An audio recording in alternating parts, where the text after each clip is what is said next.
Resisto. Alzira dos Santos Rufino. De onde vem esse medo?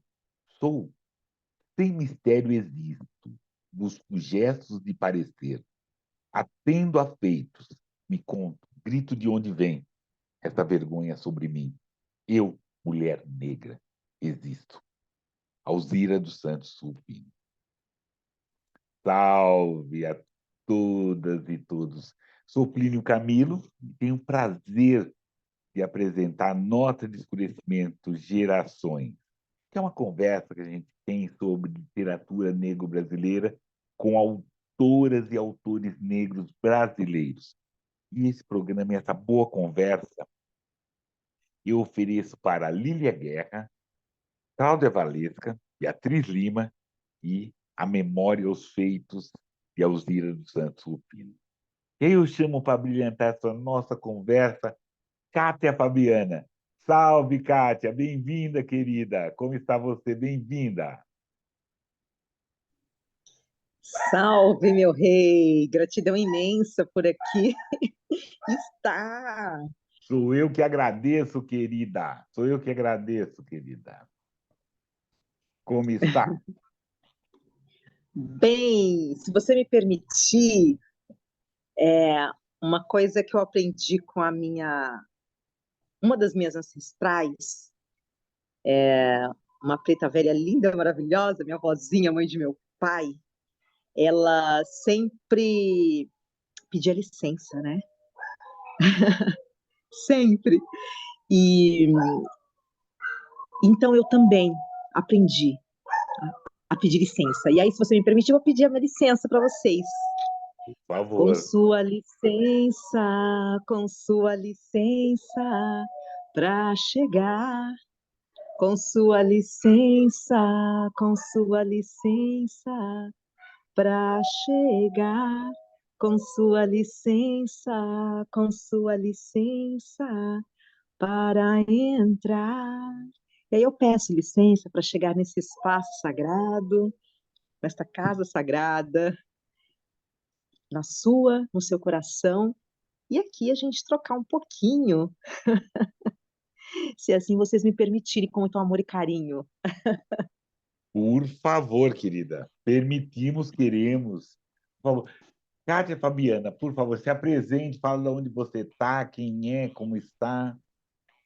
Sim, eu sou nascida na cidade de São Paulo, zona norte, né, da capital, é, e há 3 anos, um pouquinho mais de 3 anos, eu senti um chamado para viver de uma forma diferente.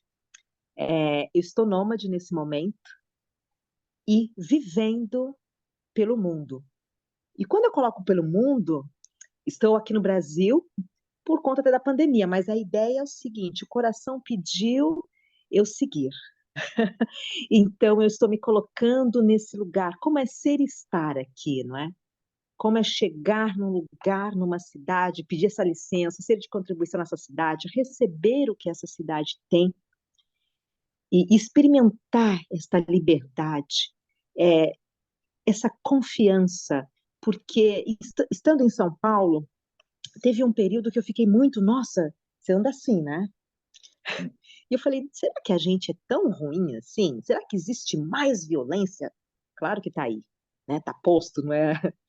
Mas eu falei, será que é só isso? Calma, eu desejo experimentar. Como que está acontecendo de fato nos outros estados e cidades do Brasil? E aí eu venho descobrindo que a gente é mais o bem. Está violência tem, nós temos as questões sociais, elas estão aí, mas espera um pouquinho, a gente também se ajuda, né? Então eu fui também experimentar este lugar, porque eu era muitas vezes tinha uma dificuldade de confiar, né, no outro. Principalmente se eu estivesse com alguma questão, assim, sabe? Tô com alguma doença. Será que vai cuidar mesmo? Será que a pessoa consegue? E aí a gente fala assim, solta, libera, porque sim, né? Então, eu estou nesse lugar, vivenciando, né, e experimentando conhecendo pessoas, lugares, e ao mesmo tempo também me colocando a serviço, né? Então, eu chegando numa cidade, eu também contribuo para a economia local, me articulo, e isso está sendo muito bacana, porque eu estou conhecendo muitas pessoas, não é? Então, isso para mim. E eu viajo, né? Eu vivo com o gato Merle, ele veio sentar aqui pertinho de mim, 13 anos, e é assim, né? Eu estou com as minhas coisas. Hoje, eu estou em Paraty, aqui no Rio de Janeiro, não conhecia. Gente, o que que é Paraty? Né? E eu estou aqui. E foi aqui, em Paraty, que eu recebi um chamado. Estou aqui já há uns 3 meses. E há 2 semanas atrás eu descobri por que que Paraty me chamou, né? Um projeto que nasceu aqui em 2 semanas, não é? O Literacura, porque eu descobri uma nova vocação em mim, Plínio. Eu sou da área da educação, pedagoga, trabalhei durante 26 anos nas comunidades de São Paulo, em todas elas, né? E 16 anos em sala, e 10 anos na gestão. Isso trabalhando em ONGs, com a população da rede pública. Esse foi o meu universo. Em 2014, eu senti que fechou o ciclo. Eu não senti que eu ia atuar mais na educação da forma como eu estava atuando, não é? O foco maior era com jovens de 18 a 21, de 15 a 18 a 21 anos, que estavam aí buscando a sua primeira inserção no mundo do trabalho. Só que para este jovem da comunidade acessar essas oportunidades, ele tinha uma defasagem escolar, tinha muitas questões. Então, a gente também trabalhava, né, contribuía com esse desenvolvimento desse jovem, que na escola ele não tinha como um todo, né? Era aquele olhar mais do fazer e do conhecer. Mas esse ser, e essa autonomia, como que é essa relação interpessoal, enfim. E ele mesmo, né? E foi esse universo, então. E aí eu senti que não era mais esse lugar. E aí foi quando, então, eu me despeço da área da educação, da forma como eu estava atuando, e fiquei um tempo comigo. E aí eu descobri um outro caminho, que foram as terapias, né, que, na verdade, não estava distante do que eu fazia, porque quando você trabalha com o ser humano, não tem como você separar.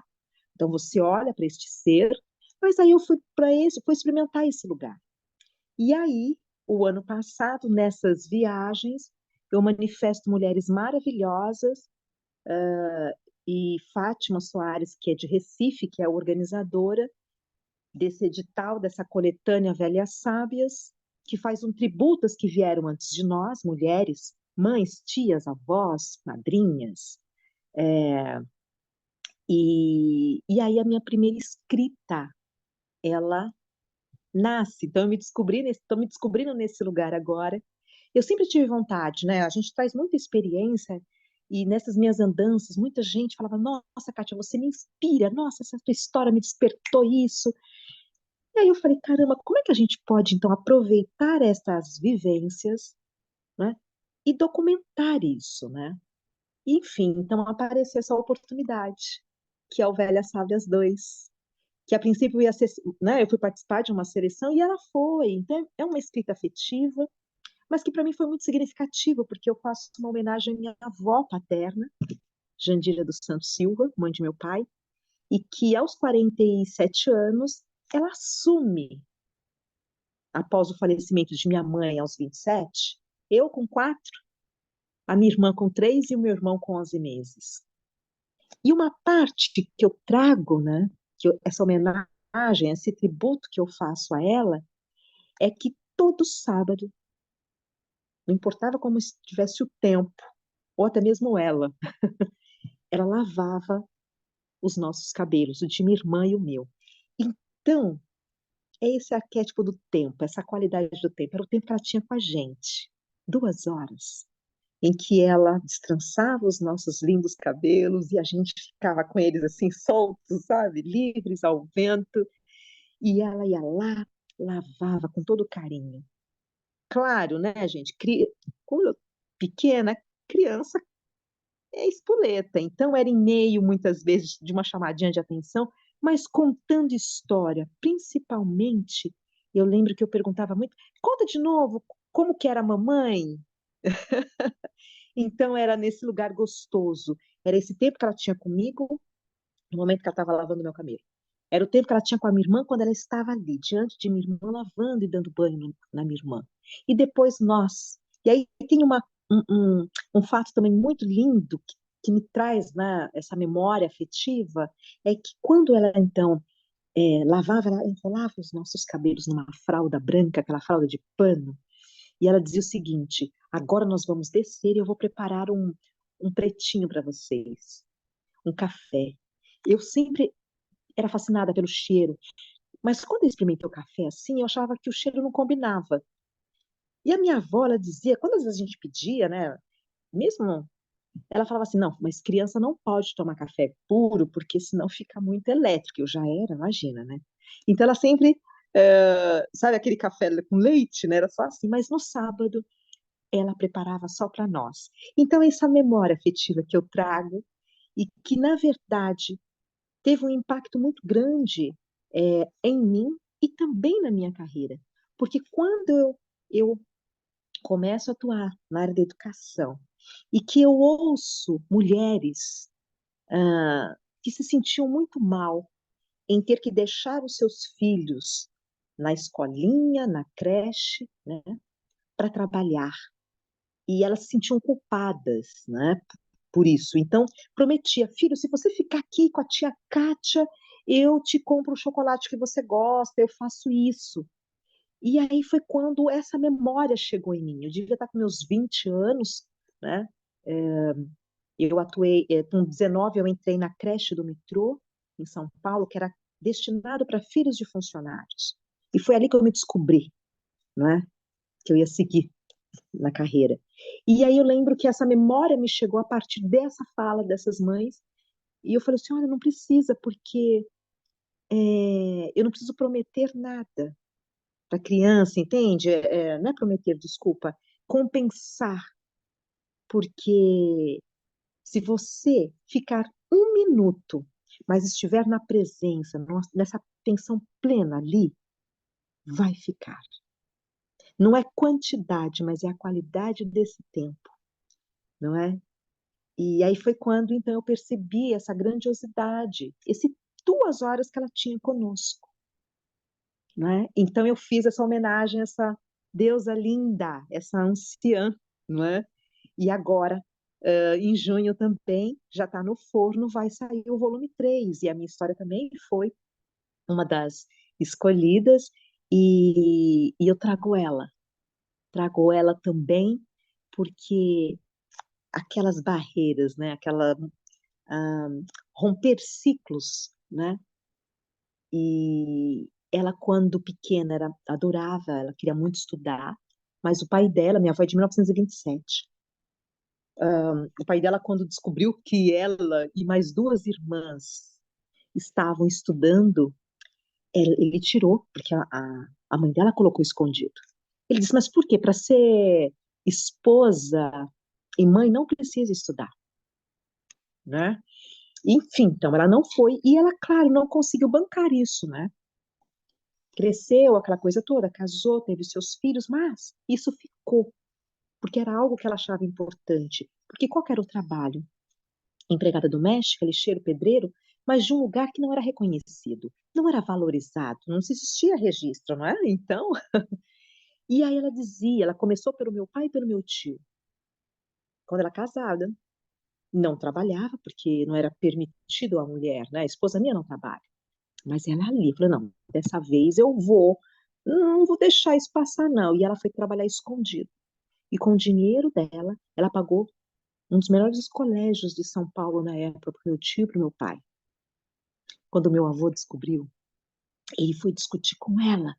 E ele levantou a mão, era uma baixinha assim. Quando ela levantou, ela só na hora, ela se impôs. Bate, mas vai ser uma vez só. Se dormir do meu lado, vai acordar com o rosto queimado, com óleo quente. E ali meu avô parou. Então ela conseguiu dar um limite. né, de um, de um lugar em que da violência doméstica. Ali já foi um romper. E, ao mesmo tempo, a educação. Só que meu tio e meu pai até que não levaram tão a sério ali. E quando, então, ela assume a nossa criação, ela, ela diz isso. E lá no livro, eu não vou contar tudo, mas ela coloca. Eu ainda era pequena e fiquei, acho que, com febre, alguma coisa assim, e ela tinha que trabalhar, então eu fui com ela na casa de família. Enfim, e aí eu fui vê-la, né, nesse dia que ela estava trabalhando, e eu vi que ela estava meio assim, falei, vó, eu ajudo a senhora. Eu estou só contando rapidinho, mas eu convido vocês a ler quando sair o Velhas Sábias, né?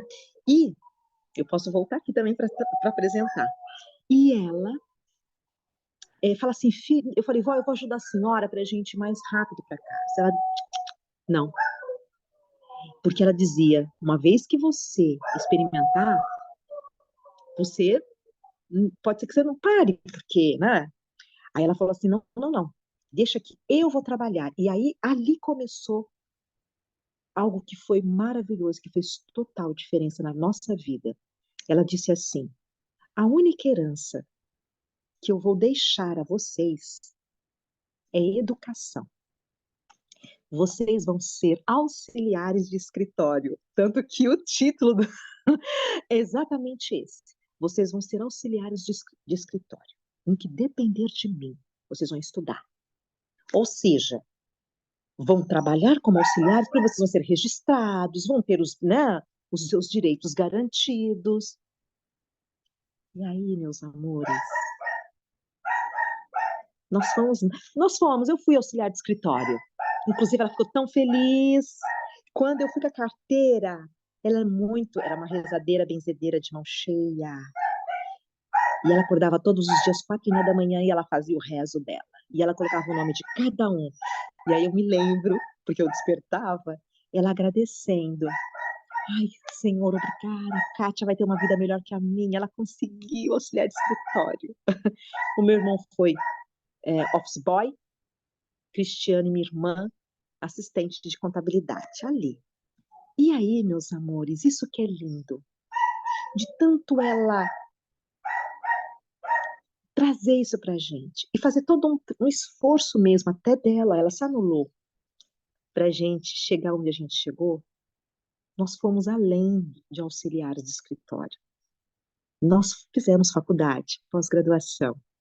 Minha irmã mora há mais de 20 anos fora do Brasil, que não era uma realidade, não é? Então a gente rompe a partir também dela, que era algo que ela idealizou para ela, mas não conseguiu chegar.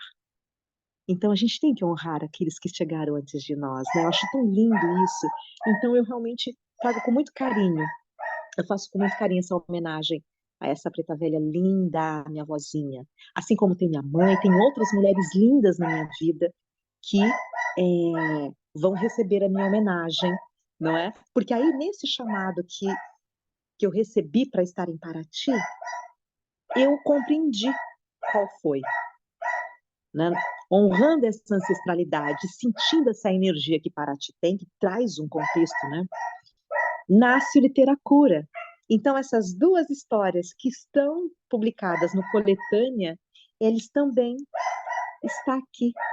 Acho que vai ficar um pouquinho claro. O Literacura é, através da leitura e da escrita e dessa memória afetiva que eu trago, convidar a leitora ou leitor a se inspirar e também, nas folhas seguintes, a contar a sua história. Esse é o convite. E ali, com isso também, como eu faço um trabalho em roda com mulheres, né, trazendo essa ancestralidade, essa força, esse empoderamento, essa inspiração, esse cuidado também, a ideia é que nessas oficinas de literatura seja construído também o seu diário criativo e orgânico, entende? Com as suas memórias, é resgatar a sua história. Porque muitas vezes a gente não honra a nossa história, o nosso caminho, não é? Então eu tenho que honrar, porque é minha vida. Então, quanto que a gente acessa esse lugar? em nós, né? Enfim, então eu acho que eu fui para um lado e para outro, né, Plínio? Mas Não, tá ótimo, querida, tá ótimo. Continue, vai. Sem... então é esse lugar, sabe? Eu me sinto me colocando realmente a serviço, né? Eu acredito muito em nós, seres humanos. Nós somos muito complexos, né? Nós não somos, nós temos aí as nossas questões, mas eu acho que a gente é um universo, cada um de nós. E eu sinto que para tantas coisas que a gente está aí vivendo, né? É importante a gente também acessar esse lugar em nós. E eu sinto que a nossa história, o caminho que a gente percorre, ele tem que ser olhado. Então, por exemplo, eu fiz durante muitos anos um trabalho com mulheres que sofreram abuso, violência doméstica, e, e como que é acessar esse lugar? Como que é eu sair desse lugar? Né? Então, eu sinto essa de ser me colocar nesse lugar, né, nesse espaço de contribuição mesmo para muitas mulheres, né? Enfim, então é isso que nesse aqui agora eu venho assim fazendo, né? E experimentando também. Querida, eu queria, se for possível, que você lesse um trechinho de algum dos dois, assim, para gente. Porque tem coisa para conversar. Então a gente vai aproveitar, adiantar, falar de quem veio da gente, bater esse papo, trazer essa conversa. Certo. Eu vou trazer então do 2 porque o 3 ainda não foi lançado, tá bom? Tá. Vamos lá, um textinho do 2. Ai, E dá o gente, é um serviço mimo. tudo, Mulheres Sábias, que editora, como adquirir, por favor. Sim, verdade. Disso, vamos lá. Então, Fátima Soares, que é de Recife, ela é professora, né, aposentada hoje, mas faz um trabalho belíssimo, sebo itinerante também, com né, livros que saem circulando. E ela que é organizadora desse edital. Foi um edital em que nós, juntas, escrevemos, capa, foi tudo decidido em conjunto. E é com a editora Ipanec, livro aberto, e o Mulherio das Letras. E uma coisa que é muito bacana nessa coletânea é que a proposta é justamente reunir essas histórias, né, dar voz a essas mulheres, mas também esse lugar também, acessar esse lugar em nós. E aí, para muitas de nós mulheres, foi um lugar de muita transformação, né? Porque foi revisitar essas memórias afetivas que estavam muitas vezes lá escondidas, né? Então, nesse aqui, no Velhas Sábias 2, nessa coletânea, nós somos em 31 escritoras. Então, cada capítulo, uma história, né? E é esse tributo que a gente faz a essas mulheres que, em duros tempos, né, atingiram aí longevidade e se tornaram referência, então, para suas descendentes, né, e comunidades também, tá? Então, esse é os 2. E aí, eu vou trazer um trechinho daqui do Lavando Nossos Cabelos, né? Eu esperava ansiosa por esse dia, pois era o momento em que nossos cabelos ficavam livres como o vento. Primeiro, minha avó destrançava nossos cabelos, enquanto ela ia preparar o ambiente, temperatura, né, ali no banheiro.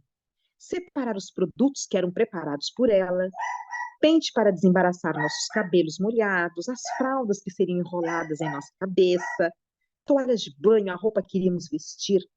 Nós ficávamos dançando e balançando os nossos cabelos. Eu devia estar com entre 8 e 9 anos quando eu acessei essa memória.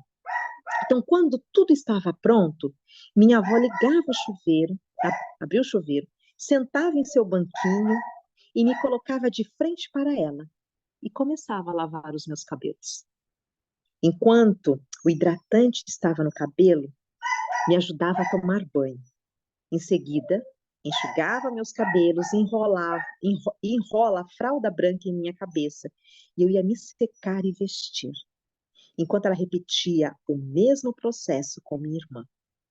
Esse momento acontecia meio à contação de alguma história, canto, até mesmo algumas broncas. Afinal, o cabelo embaraçava, pois o fio dos nossos cabelos são finos. Então, ao pentear, puxava um fio aqui e outro ali. E doía um pouco. E se você me permitir, por que que eu coloco essa fralda branca? Para mim, ela também tem um significado muito grande, Plínio. Eu nasci na Umbanda. Minha avó frequentava a Umbanda quando eu nasci. E acho que com 6, 7 anos, ela sai, né? E ela vai para o catolicismo. Então, eu cresço no catolicismo. Com 15 anos, eu sinto que fechou o ciclo. E aí eu começo a desbravar um outro caminho espiritual. Seixanoe, Rosa Cruz, não é? Kardec. Até que aos 37 anos, hoje eu estou com 52, aos 37 anos, eu retorno à Umbanda. E por que eu estou trazendo essa fralda branca? Porque quando ainda pequenininha, que eu tenho umas minhas lembranças, que o terreiro era na casa da mãe de santo, né? Lá nos fundos, eu me lembro de um trabalho dos pretos velhos.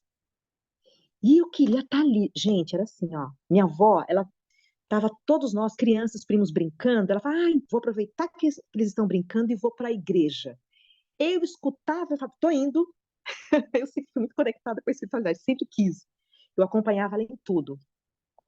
Então, pequenininha, quando eu vi aquele trabalho, eu falei, nossa, mas eu quero estar aqui. Só que as crianças eram levadas para a sala para fazer uma outra, para ficar brincando, para que, logicamente, os adultos fizessem o trabalho, né? E eu me lembro que eu escapei da pessoa que estava cuidando da gente, que era o filho da mãe de santo, eu escapei dele, porque eu queria ver por que a criança não pode estar ali. E aí eu me lembro que eu me esquerei assim no cantinho na porta e vi aqueles pretinhos todos sentados no banquinho. Naquele momento, era como se eu tivesse sido transportada. E eu senti aqui no meu coração, me veio muito forte. Quando eu crescer, eu vou fazer isso. E aos 37 anos, quando eu retorno, então eu não cresci, portanto, tinha todas aquelas preconceitos, aquela coisa, medo, enfim. Mas foi muito interessante que ao retornar, um dos trabalhos, né, que me tocou por demais foram dos pretos velhos, e aí aquele lenço branco que você coloca na cabeça. Então, quando eu trago, né, essa parte, eu acho tão lindo, né, você nossa orelha, a nossa cabeça, os nossos cabelos que têm uma força, uma conexão, né, com o maior, é algo muito sagrado. Então, quando eu trago, né, e a minha avó, ela tinha esse cuidado em passar a mão nos nossos cabelos. Inclusive, ela dizia: não é todo mundo que você deixa tocar na sua cabeça e no teu cabelo. Enfim, eu senti de trazer isso aqui para vocês. Tem um significado muito importante. Com Assim como o certeza. cafezinho preto, né? O Ex- pretinho, né? Exatamente, com certeza. Não, né? Essas coisas são os nossos significados, querida. São as coisas muito importantes. Tem razão, tem razão. Querida, então vou aproveitar esse momento para o café, então, para a gente poder conversar ou falar alguma outra coisa também, né? De outras pessoas que vieram antes. Pode ser? Total. Pode ser, querida. Então vamos lá, querida. Primeiro, eu pedi para que todo mundo deixe seus comentários, comentem, por favor, comentem agora, comentem o que a Kátia falou, comente no nosso programa, dá sugestões, dê o axé, como a gente já combinou, dê o axé no nosso programa. Está aqui, para que mais pessoas vejam, para que mais pessoas ouçam, para que mais pessoas percebam quão importante é, né, essas histórias que a Kátia está trazendo, que a gente está trazendo. Perfeito? Então vamos lá para aquele momento que a gente está esse ano, né, que é com os griots. E Alguém importante, um griot importante, é Alzira dos Santos Rufino. Vou declamar um outro poema dela. Sou negra, ponto final. Devolvo minha identidade, rasgo minha certidão. Sou negra sem resistência, sem vírgula, sem ausência. Alzira Rufino. Alzira dos Santos Rufino, nascida em 1945, graduada em enfermagem e se auto-intitulava batalhadora incansável pelo direito da mulher, sobretudo da mulher negra, ela é empenhada em desenvolver todo um trabalho político do racismo, com o coletivo de mulheres negras da Baixada Santista, né? Coordenou a Casa da Mulher Negra em Santos, fez diversos trabalhos, né? com, com várias ONGs, vários trabalhos, e foi escritora, participou dos Cadernos Negros, é uma poeta, é uma contista, né? Com livros, com situações, com conversas e contribuições muito importantes. Trouxe, né? Trouxe esse desafio, né, de levar essa mulher, né, essa ancestral, essa negra que nos impulsiona para outros lugares. E esse foi o trabalho que a Alzira fez e nos provoca a fazer também, né? Opa, desculpa, e nos provoca a fazer também. Então, vamos pensar, vamos ligar, vamos ver, vamos ler mais os livros, as coisas, né? De Alzira Santos Rufino. Mulher Negra, eu resisto, é muito forte. E é isso. Querida Kátia, continue. O que mais você nos conta, querida? Eu acho que quando você faz essa reverência, né, ao Zira, é, às vezes eu sinto que tem uma fala muito romântica, né? Parece que tudo está muito sol e flores, né? Mas acho que acessar esse lugar, enquanto mulher, né, negra ali, essas conquistas, né, nesses espaços, uma coisa que eu sinto muito forte, Plínio, e que como a gente rompe essas barreiras que foi muitas vezes impostas ali para gente, né? Tem situações que foram impostas e aí você fala, peraí, eu quero ter minha liberdade de expressão, quero eu ser. E eu sinto que ah, os nossos ancestrais, né, que sofreram ali, né, eles abriram um campo e aí eu honro e os homenageio sendo essa liberdade, Hum, sabe? Então, diga. não, é assim, eu estava lembrando dessa história que você trouxe do seu avô, e mesmo os nossos, muitas vezes, é lógico, falar de longe é fácil, falar de forma equivocada, mas muitas vezes os nossos, nos protegendo também, nos impede de andar, de ir para frente.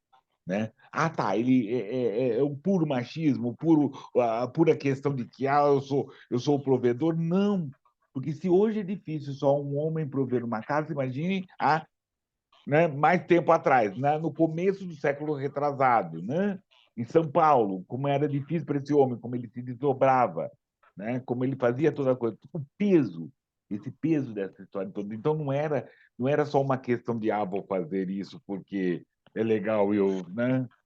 Então e tem muitos, né, muitas de nós, muitos antepassados nossos nos protegendo, evitava, não queria que a gente fizesse algumas coisas, né? Exatamente. Eu acho que eu já tenho um tempo que eu cheguei nesse lugar que é assim, olha, da mesma forma que eu trago esse lado da minha avó, muito de. Ela era, nós não que fomos criados, por exemplo, com livros. Na roda, na mesa, não era uma roda, a conversa não era política. Não tinha isso, a minha avó não tinha esse acesso. Isso eu fui acessar na escola, entende? Né? Com a minha mãe drasta, que já tinha uma outra visão, mas aquilo ali com a minha vozinha não era o nosso universo. E qualquer universo. Esse que ela traz, né, desse cuidado, ok, mas também muita dor.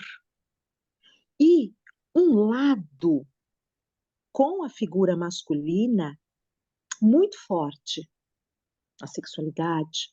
Então, eu me lembro que quando eu estava lá com os meus 6, 7 anos, imagina, a gente, quando dizia, eu tô namorando, a gente estava gostando lá do menininho, a gente estava dizendo que estava namorando. Eu me lembro que eu cheguei em casa, vó, tô namorando, e ela, é branco ou preto? Foi a primeira coisa que ela falou. É branco ou preto? Mas muito preocupada. Foi desse jeito, eu devia estar com 6 anos. 6 anos, exatamente. Ela falou, branco ou preto? E eu, branco. Não, Kátia, aí ela começou, olha, a avó já vai te orientar então. Olha, branco não é bom. O homem branco maltrata a mulher negra, porque ela teve experiência, ok? E também a própria história, né? Então, ela foi nesse lugar de cuidado, como você disse, protegendo. Ao mesmo tempo, esse lado também de dificuldade, né? Que também ela enfrentou e que não sabia como lidar. Enfim, então, cada vez. Aí eu me lembro que eu fiquei com essa história, falei, então tá, então branco não, ok. E vida que segue, a gente passa, daqui a pouco, vó, tô namorando. Devia, sei lá, tá com 8, 9 anos, uma coisa assim. Branco ou preto? Eu digo, é preto. Pronto, não pode ser branco ou preto, então eu vou gostar de. É preto. Não, mas também, olha, Kátia, é assim, ó. Não sei se você, as mulheres da sua casa ouviram isso, ou você que está aí. Coloca pra gente se isso aconteceu com você. Mas era Exatamente. assim, não, Kátia, não, o preto, assim, mas não pode ser muito, porque olha, você já é alto, o cabelo é crespo. Se ele tiver mais, se ele for mais ainda, os seus filhos vão ficar com o cabelo bem. Aí eu fiquei, então tá. Aí, gente, imagina a minha cabeça de criança, né? Bom, branco não, preto também não, porque vai ficar com o cabelo assim. Aí, imagina eu fiquei com aquilo. Passou, sei lá, eu falei, bom, qual que é o meio termo? Aquela palavrinha que às vezes incomoda, né? Pardo. Aí pronto, ok? Então tá. Aí acontecia, tal. Voto então, gostando, não sei o quê. Branco, não, é pardo. Ah, então tá. Enfim, eu tô trazendo isso por quê? Porque ela tinha uma dificuldade de lidar e o impacto que isso teve também em mim, não é? Quando pequena, enfim, tive esse lugar de sofrer abuso, enfim, quase estupro quando jovem, esse lugar. Então eu tinha pavor, tinha muito medo da figura masculina. E eu cresci assim, tanto que eu fui me curar desse lugar, eu já estava com 45 anos, quando eu falei, não, eu vou olhar para esse lugar, não assim, porque não é possível que todos, na minha cabeça, todos os homens eram era ruim, tinha alguma intenção. Eu tinha amigos, tal, mas era aquela coisa que não deixava chegar, existia uma barreira muito grande. E aí eu falei, cara, não. Por quê? Trabalhando com educação, ok? Com crianças, com jovens, com as famílias, com os responsáveis desses jovens. Você vai vendo, você tem que acessar esse lugar. E eu fui trabalhar também a sexualidade em sala de aula. Não tem como a gente não lidar. Então, automaticamente, você começa a olhar isso em você. E aí foi quando, então, eu fui em terapia mesmo, mais trabalho espiritual, olhar para isso e falei, eu quero me reconciliar com a figura masculina. E foi muito libertador, Plínio, porque eu descobri que tinham coisas que não eram só minhas, tinham outras vozes, e traz todo esse contexto também que a gente está trazendo. Então, quando eu sou uma mulher curada nesse lugar, e tenho ali, eu não sou mãe biológica, tá? Eu tive os meus sobrinhos, alunos, né? Mas, é, mas tenho muitas amigas da minha própria família aqui, né? Minha irmã, meu irmão, com a minha cunhada, com as crianças, né? Que já são já adultos, mas é, quando a gente está curado nesse lugar, a gente se torna uma outra referência, porque realmente é, nós, o homem, né? Ele também sofre. E eu sempre busquei um equilíbrio, algo que, sabe, harmonia. Por que que a gente tem que guerrear? E aí eu fui descobrindo ao longo desse caminho que a gente não precisa, né? Então, como olhar essa figura masculina de um outro lugar? e ao mesmo tempo essa mulher também, não é? Então, isso também foi uma barreira, né? Um ciclo que a gente conseguiu romper. Aquela coisa de que o homem tem que usar azul. Então, eu estava no espaço de formação, menino é azul e menina é rosa. Não. Quer brincar de casinha? Bora brincar com a boneca, né? Se você escolher ser pai, por que não cuidar dos seus filhos, né? Por que não limpar a tua casa também? Só a mulher que limpa? Não, né? Ou só o homem que trabalha. A gente pode dividir essas tarefas de um lugar que seja confortável para a gente. Então, acho que isso que você traz me trouxe, né? Esse lugar da gente também ir rompendo isso, né? E o quanto que isso também é disseminado através da gente, né? Quando a gente começa a acessar e fazer essa diferença, não é? O nosso meio também, por exemplo, com os alunos, né? Foi muito forte essa relação, principalmente jovens, né? Eu recebia muitas jovens, muitas vezes antes de entrar em sala, mas por que que a jovem não veio? Aí quando terminava, a gente ia até a casa da jovem para acompanhar, para saber o que estava com os jovens, nós tínhamos essa prática. E a jovem tinha sido violentada antes de chegar no curso, né? Histórias assim, jovens que tinham sua relação sexual e aí disso saiu um fruto, né, uma criança. E como que era para os meninos também, né? Como que era para o jovem? Eles chegavam dizendo, hoje eu beijei tantas, porque eu sou um pã. E eu falo, ok, mesmo sendo homem, como é que é esse, como é que você cuida do teu corpo? Sabe, para a gente também trazer essa conversa, né? Será que eu preciso, enquanto homem, ainda me bancar? Não é nesse lugar que eu tenho que eu tenho que ser o melhor? Enfim, não é? Então, foi um lugar também que a gente transitou e que eu acho muito importante da gente colocar, né, em pauta, né? Não, com certeza é interessante, porque isso não estamos falando muito, porque esse programa a gente fala de literatura negro-brasileira, mas essa literatura negro-brasileira é formada dessas histórias. Né? Nós não somos, né, aquela história, não somos monotemáticos, mas o nosso tema tem essas camadas, né? Essas camadas desses pais, desses homens negros, como está falando, dessas mulheres negras, desses homens negros que escrevem, né? Esses lugares de fala, esses lugares de escuta. Isso faz parte da literatura. E aí você trazendo isso para Kátia, é muito legal, muito importante, querida. Vou pedir outra licença. Posso, querida? Sim. Legal. E, né, naquela mesma ideia, pedindo para todas e todos, assim, assinem o canal, vamos lá, conversem e comentem. Né, aconteceu isso com você? Aconteceu com você, com alguém da família? Porque sempre a gente tem a sensação que tudo bem, não foi. Meu pai, minha mãe não foi isso, mas aconteceu com a minha tia, aconteceu com alguma outra pessoa. Né? E aí, principalmente nesse mês agora, de junho, que nós estamos aqui comemorando, é o mesmo nascimento de Machado de Assis. Então, vou falar, fazer esse estante preto um pouco maior, falando dos livros do Machado de Assis, só relembrando que é importante que todos e todas, né, vamos ler. Não vou falar de qual editora, porque como hoje isso está em domínio público, né, é procurar. E aí o primeiro livro, né, que eu estou citado, não foi o primeiro dele Memórias Póstumas de Brás Cuba, de 1881.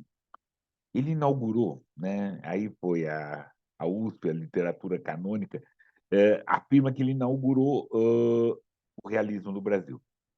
Independente ou não, é um dos livros mais importantes da literatura, principalmente esse começo. Não tive filhos, não tinha a nenhuma criatura o legado da nossa miséria. Né? Com essas palavras, o narrador de Memórias Póstumas de Brás Cubas resume sua vida.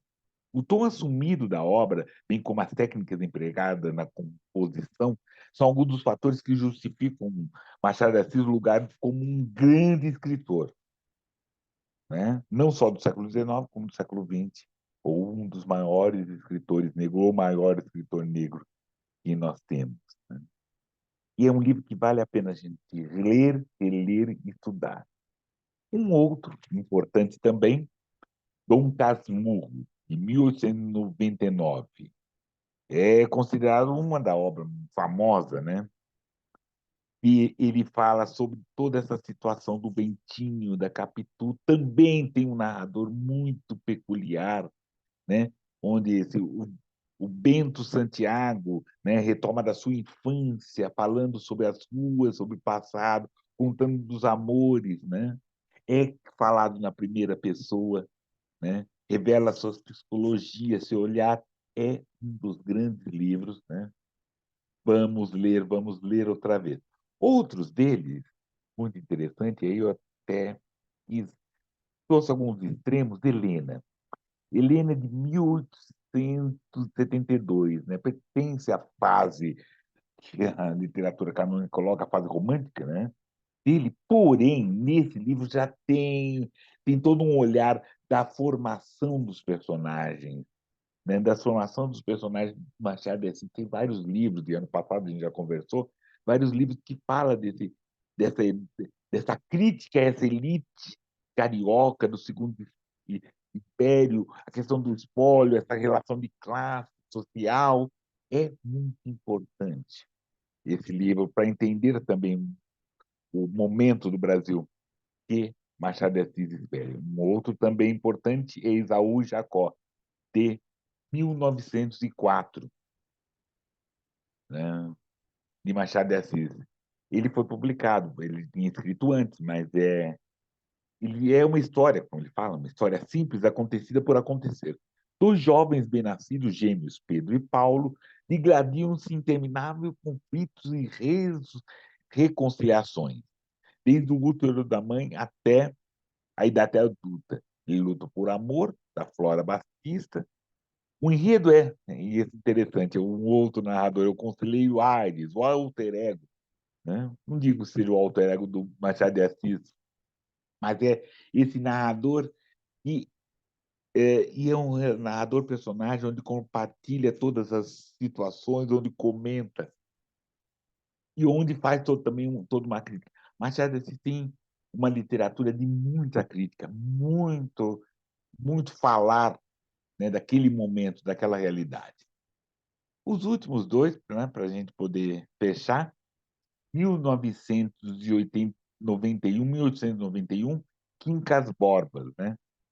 É um dos, né? Faz aquela trilogia né? Trilogia Memórias Póstumas, Dom Casmurro e Quincas Borbas. É muito interessante.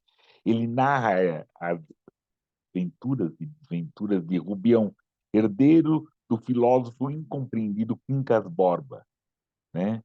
É o romance de ascensão social de Rubião até receber toda a herança desse filósofo Quincas Borba, criador da filosofia. É muito interessante, é muito hilário, é muito interessante, é muito gostoso de ler esse livro. Eu gosto, né?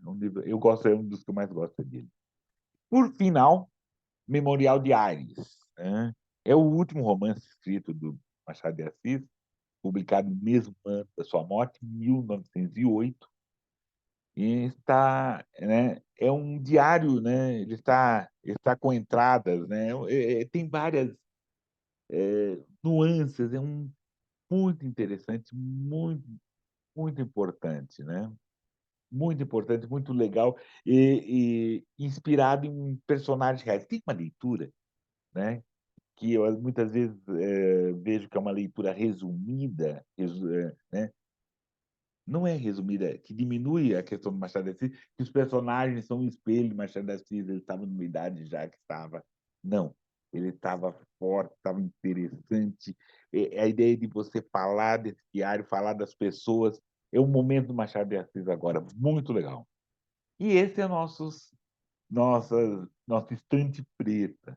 Eu agradeço a gentileza de todas e de todos, e ó, vamos lá, assinem o canal. E aí vamos voltar lá com Kátia Fabiana. Oi, Kátia.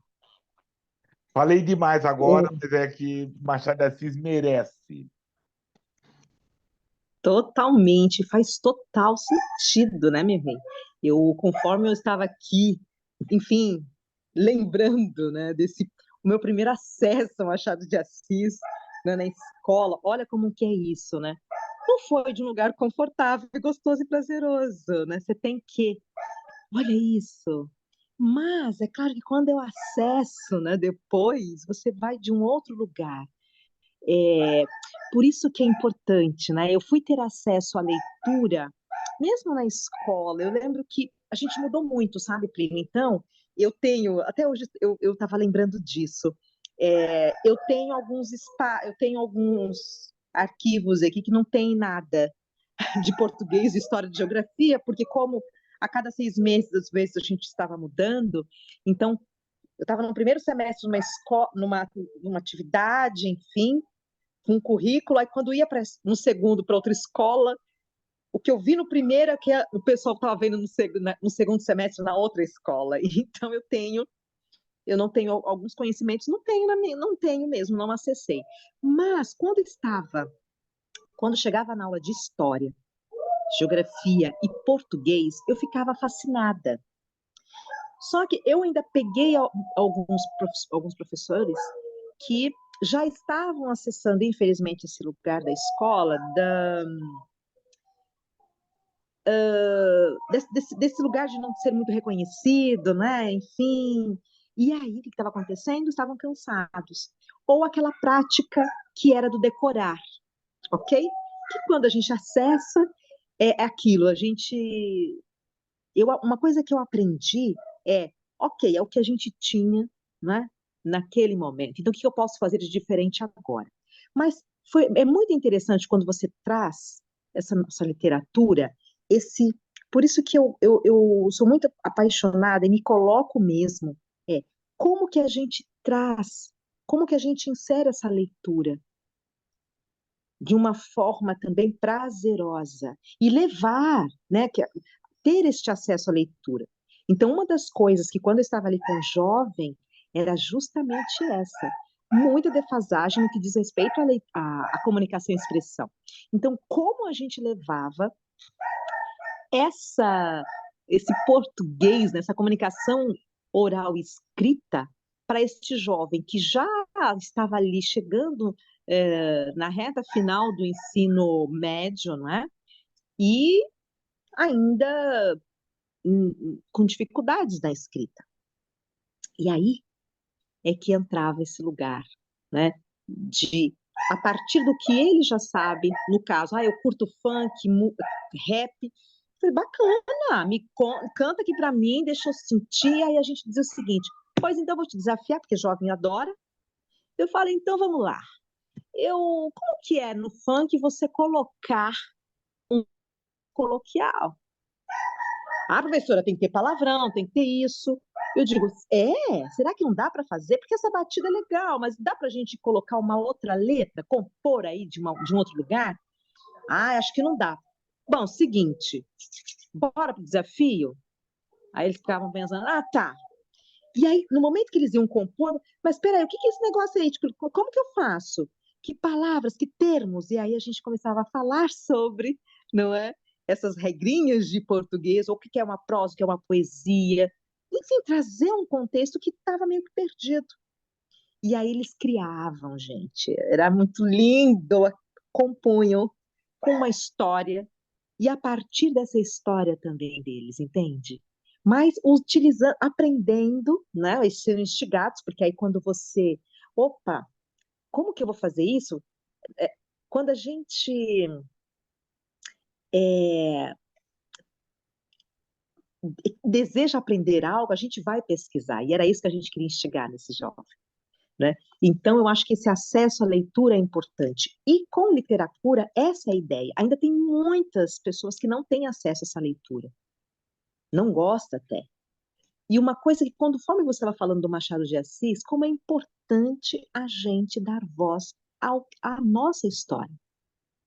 Percebe que também é você honrar esse caminho, não é que também é seu, sabe? Então, é esse lugar que eu estou acessando, entende? E proporcionando mesmo. Entre muitas coisas. Primeiro, acessar um lugar que Machado de Assis é um escritor negro. Esse é acessar, coisa que nós, né, agora estamos trabalhando para que tenha, mas que não tem. Então, acessar isso. Acessar que queira ou não queira é o maior escritor brasileiro, que é negro. Né? Queira ou não queira. Acessar que ele também traz um reflexo de um homem negro, né? Toda uma dificuldade do homem negro no século, né? No começo do século XIX, começo do século XX. Né? E entender, né? A gente não tirar desse contexto o Machado de Assis, como Lima Barreto, como Luiz Gama, mas era um homem do seu tempo que falavam e faziam aquelas lutas dentro do seu tempo. Né? Era um homem, era uma pessoa, um negro, baixinho, gago, epilético, que só tinha a escrita para trabalhar. Né? E como ele agia.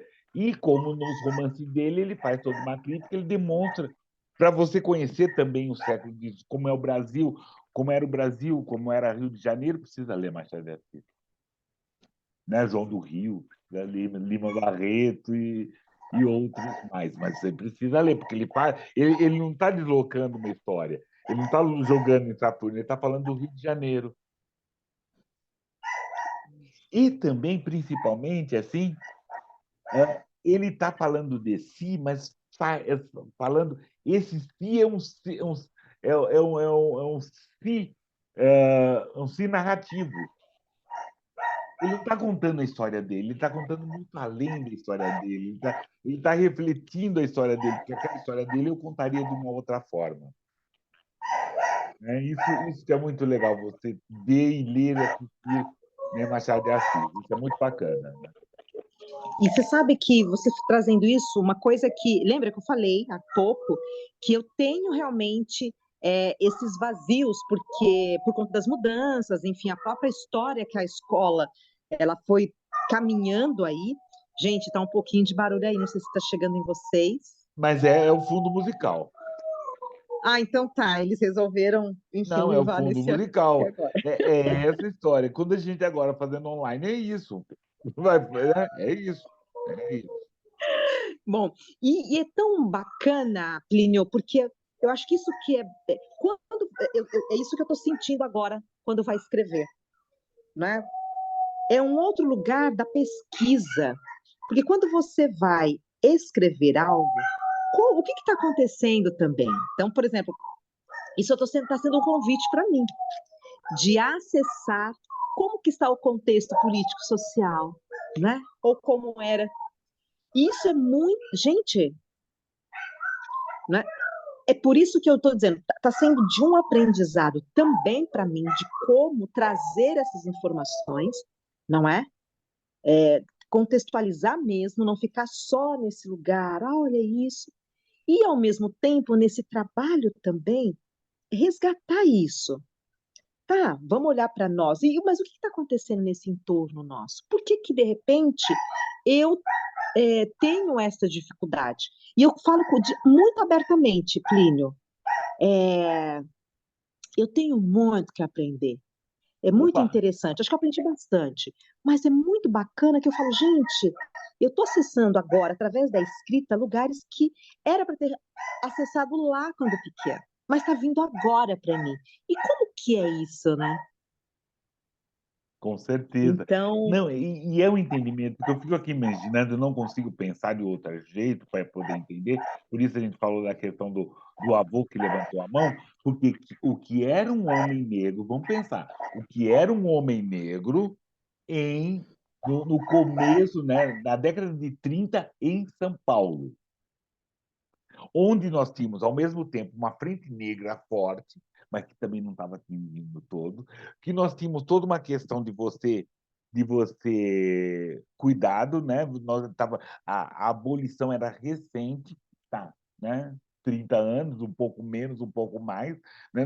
Era um país que estava novo, ainda tínhamos resquícios da abolição, porque ela não acabou dia 13 de maio, né? Ela teve. O que era esse homem negro nesse momento?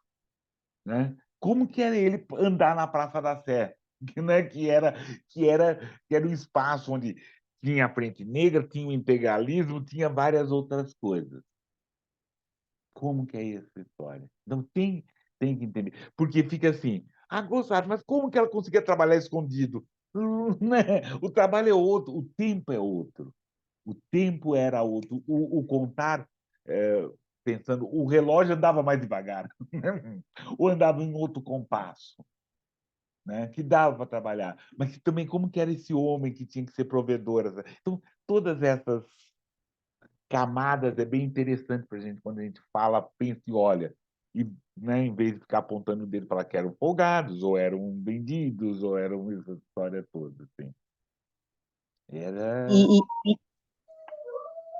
isso, e você trazendo isso, por exemplo, me vem uma lembrança muito forte, minha avó, ela contava isso, é, essa coisa de sentar em roda, né? O Literatura, ele faz esse convite, né? Da gente inspirar, mulheres inspirando mulheres, e num tom narrativo que a gente faz muito, a gente adora contar histórias. Então, essas rodas em que a gente conta. Isso sempre foi uma prática, né? Se a gente pensar aí. E a minha avó, ela contava que quando pequena, o pai dela, quando eles faziam alguma coisa, como é que ele educava? Né? Vai apanhar? Ele amarrava no tronco lá da árvore, pegava uma vara de marmelo e, e chilapa, né? Mas por quê? Eu me lembro que quando pequena eu já ficava revoltada. Nossa, mas que absurdo! Como isso? Mas por quê? De tanto escutar, ó, presta atenção, como a gente também vai, não é, montando aí, enfim, vai criando também algumas coisas a partir, né? Nossa, mas que maldade, que horror! Mas depois, você fala, peraí, quando a gente vai crescendo, aquela coisa vai acionando um outro lugar, ei, é o que ele sabia naquele momento e é isso que está falando. Como que era esse homem negro nesse período? Com um monte de filho, com uma responsabilidade, e não era confortável, não era fácil trazer dinheiro para casa. Assim como a mulher, a esposa, olha isso, gente, a esposa, imagina lidar com essas emoções, com essas dores internas, né, homem, mulher, e ao mesmo tempo, cara, como é que eu vou garantir essa educação, o sustento dos meus filhos ali, e essa relação homem-mulher. E essa relação de ser negro, porque é outra questão. O que é aquele homem, o que é aquele homem negro sair de casa, tendo filhas e filhos, tendo mulher, e como que ele espera chegar, né? Sabe assim, e os temores, e os medos, né? E os medos. E os medos que a mulher negra mãe tem dos filhos perto, filhos longe, ele se criando, né, tendo que fazer algumas coisas. E como é essa criança percebendo que a mãe está fazendo essa história toda, né? Então é brabeira mesmo, é brabeira mesmo. Mas é muito interessante e gostoso a gente poder refletir com isso, né? E fazer todos pensarem, porque, sabe, vamos olhar diferente, vamos olhar a mais também, ver todas as evoluções, ver as questões que se passam, mas perceber que eram pessoas que tinham dúvidas, né? E esse homem negro que ele não podia falar assim, não sei, eu não estou dando conta. Né? Ele não permitia chorar no cantinho. Ele não podia chorar no cantinho. Aí muitos, né? Muitos têm uma ideia, muitos entram para bebida, faz algumas outras coisas, ou se metem no trabalho, ou aquela história assim que chega para decidir, sabe? Assim, vai com o carrinho faltoso, porque é pesado, né? Esse fardo desse homem negro, né, do século XVIII, do começo do século XX, é pesado. Ele não podia, eu não sei, tudo ele tinha que saber, mesmo não sabendo. Brabeira, querida, pedir a última licença para você, estamos finalizando essa nossa produtiva conversa, né? E vamos trazer uma sugestão de uma conversa para vocês verem. Está no card aqui, Nosso Conhecimento com a Lília Guerra. A Lília Guerra, como a Alzira, também é uma enfermeira, e fala muito desse São Paulo, desses ancestrais, né? Aqui ela fala muito do livro dela, Perifobia, e que depois nós soubemos, quem está acompanhando sabe todos os livros que ela lançou, e a gente vai lançar outro em breve, com a parceria da Lília também. Mas vamos lá. Assine um canal, essa história toda. Valeu. Kátia, querida, quero agradecer sua gentileza, sua paciência, né? Produtivo demais ouvir você, foi muito legal a gente começar junto. Agradeço, né? Porque a Kátia, assim, foi outro dia que eu convidei e hoje ela topou. Então, foi uma coisa assim, quase assim, hoje de manhã, bora lá, bora lá. E a Kátia topou, né? A gente, mas principalmente pela felicidade dela estar fazendo isso, das mulheres sábias três que vão fazer, desse literatura que ela está promovendo, né?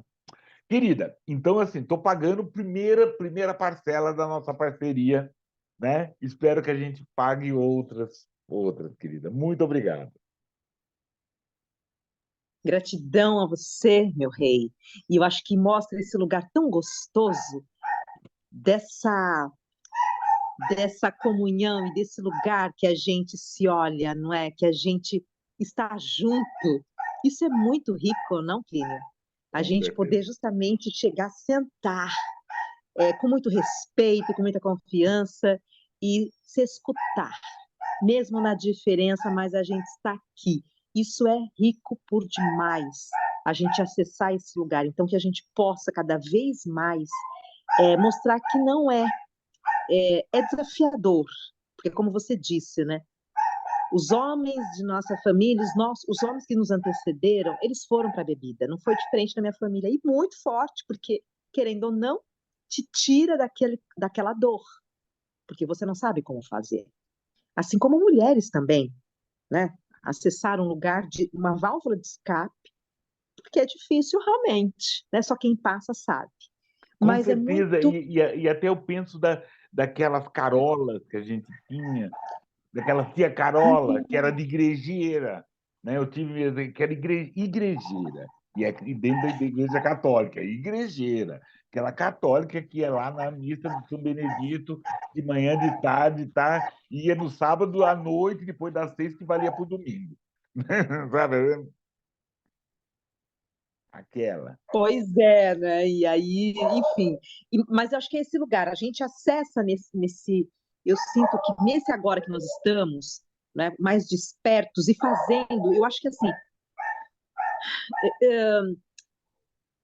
conforme a gente vai vivendo, a gente também vai se curando nesse lugar, né? E quando eu falo cura, é de um lugar que a gente se olha para essas dores, olha de repente para essa mãe, para este pai, para este avô, para essa avó, que era o adulto que não sabia, que também estava aprendendo, não é?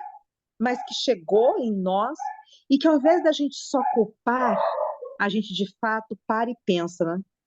Mas por que ele agia dessa forma? E a gente só acessa esse lugar quando a gente chega no lugar que eles ocuparam.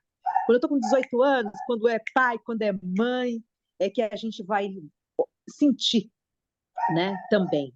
E aí a gente escolhe, ou a gente se reconcilia e faz a diferença, ou a gente permanece aí no mesmo lugar. Mas eu sinto que a gente está justamente nesse lugar de, então se eu estou com uma oportunidade agora na educação então eu vou ser professora, educadora, diretora, então o que eu posso fazer de diferente nesse agora? Eu sou a enfermeira, a médica, porque então, e agora eu estou nesse papel, então agora é comigo. Cabe a mim também o que eu posso fazer. E aí, uma coisa que eu acho muito bacana, a gente não precisa fazer sozinho. Por exemplo, enquanto terapeuta, né, ou profissional mesmo, eu sempre busquei ajuda, meu rei. Se eu estou trabalhando com pessoas, bora lá, tem momento que eu tenho que cuidar de mim também. Isso é muito importante. A gente se ajudar mutuamente, não fazer tudo sozinho. As parcerias são importantes, não é? Então, eu sinto de deixar isso, que a gente possa, de fato, se olhar com menos disputa, entende? Eu acho que nós tivemos aí um 2020 que mostrou que não existe diferença. Ei, humanidade, como é que vocês estão se relacionando? Basta! Bora lá, desigualdade. Vamos, a gente tem que se movimentar. Não tem essa de criança, adulto, branco ou preto. Todos, né? O vírus estava aí. E não foi Brasil ou uma. Não, foi todos. Então, acho que foi uma mensagem. Claro que tem muita coisa, mas se a gente parar um pouquinho para pensar, nós somos iguais, né, Plínio? Sim? Então, os direitos. Ou até melhor, nós somos diferentes, mas com direitos iguais. Exatamente, é isso, Somos diferentes exatamente. com Somos direitos diferentes iguais. com direitos iguais. Perfeito. Né? Então, acho que é esse lugar. É esse lugar que eu. Vamos, né, se existe uma militância, essa é minha.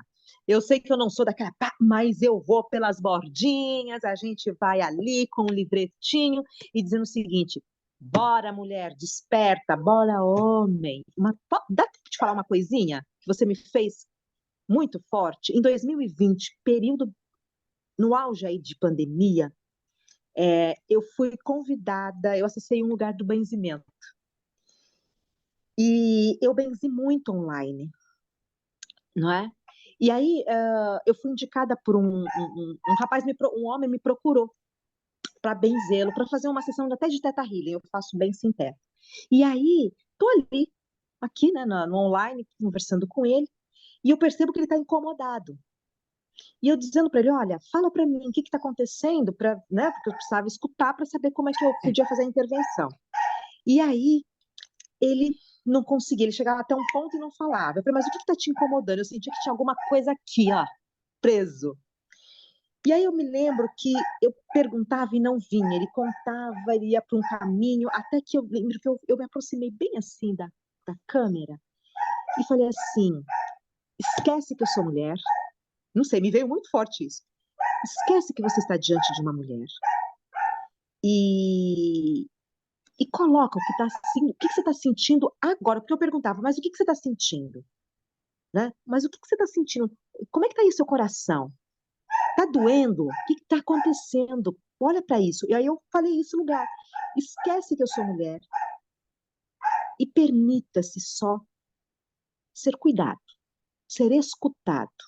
No momento que eu falo dessa forma, a chavinha foi acionada, ele começa a chorar. E aí, Plínio, veio exatamente isso que você trouxe em alguns momentos. Ai, o que você está sentindo? Eu estou cansado. E nós estamos falando de 2020. Um homem jovem, com esposa, duas crianças. Eu estou me sentindo cansado, porque ele vem de uma criação de que o homem não pode chorar. E aí chega a pandemia, o salário dele foi reduzido, e aí ele começou a ficar, porque ele era muito organizado financeiramente, só que diminuiu, foi cortado praticamente na metade do salário. Como é que eu vou manter a minha família? Eu é que sustento. E eu tenho que sustentar, só que eu não tô aguentando, porque eu estou me sentindo fraco, eu estou me sentindo cansado. Como é que eu vou manter essa força? Como é que eu vou dar coragem? Motivar os meus filhos e a minha esposa, se eu não estou aguentando? Plínio, naquele momento, escutar este homem foi de um lugar, que é isso que você trouxe. Se em pleno, né, 2020 nós temos um homem, assim como tantos outros, nesse lugar, o que dirá aqueles que nos antecederam? E é curador quando a gente acessa esse lugar e a gente olha também para esses que nos antecederam, para que a gente também se reconcilie, cure a partir daí, entende, Rei? Com mais compaixão. Enfim, Com mais compaixão. com mais compaixão. Compaixão. Compaixão. Entender os que nos antecederam com mais compaixão, para principalmente entender o que eles vão falar. Né? Porque eu não entendia que eu tinha que sair com documento. O que era? Por que eu tinha que sair com documento? Por que eu tinha que sair com o cabelo daquele jeito que eu não gostava? Né? Era isso, não dava tempo. Ou ele não queria, não tinha o instrumental de sentar assim. Desse jeito você vai apanhar. Você topa apanhar? Não, eu não quero que você apanhe. Não quero que você sofra, meu filho. É isso. Exato. É Querida, isso. Obrigado. Agradeço, querida. Isso, agradeço a todas, todos que estão assistindo, estão conversando. Deixe os comentários, deixe todos, falem todos, dê essas dicas. Essa conversa perpassou muito literatura, mas é literatura, certo? É isso. Obrigado, Kátia. Salve. Até. Até, gratidão.